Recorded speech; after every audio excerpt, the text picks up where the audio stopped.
at Malibu, Dallas. Protective Services doesn't want you to know. Texas edition.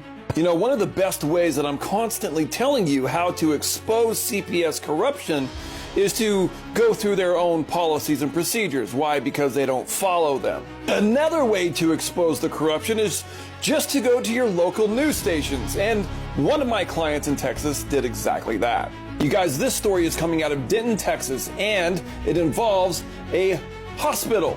You know, go figure, a hospital where a doctor doesn't like the fact that you want a second opinion, so they call CPS on you. Take a look at their story. A North Texas mother is fighting to get her toddler back after CPS took him without a court order and without police officers seeing an immediate need for his removal. The 2-year-old is set to be released from a hospital into a foster home tomorrow. Fox 4's Lori Brown, live in Dallas with the story. Lori.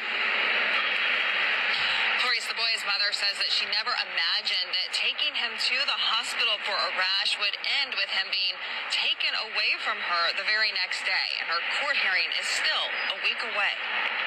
I've never been away from my son for more than a few hours prior to this incident. It has now been 60 days.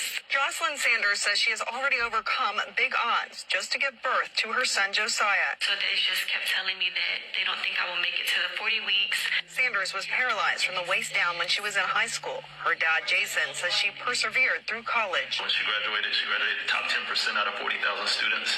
And then to be able to witness her give natural birth the next day to my grandson after 40 weeks and 5 days against all odds. But now she is in a battle she never expected. She took her 2-year-old son Josiah to Children's Medical Center Dallas because her son had a rash that she believed was a reaction to a new laundry detergent. And I realized that his foot was swelling, so I took him to the hospital based on a referral from his pediatrician. She says the doctor recommended a medicine she was not comfortable with. I just was not okay with giving him clindamycin since that antibiotic is reserved for more severe infections. Sanders decided to leave the hospital against medical advice to take Josiah to her pediatrician, which she did.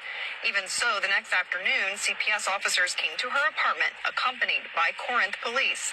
Chief Jerry Gardner told me by phone what his officers observed. The officers did not observe anything that would indicate that child was in imminent danger. According to CPS, investigators said they were responding to a report from Children's about a child being malnourished. But the family provided medical records showing on the date Josiah left the hospital, there was no indication of child abuse or negligence. They observed the child would eat, the child would drink. They saw a rash on the child, but they didn't see anything to indicate that there was an emergency. The officers did not indicate in their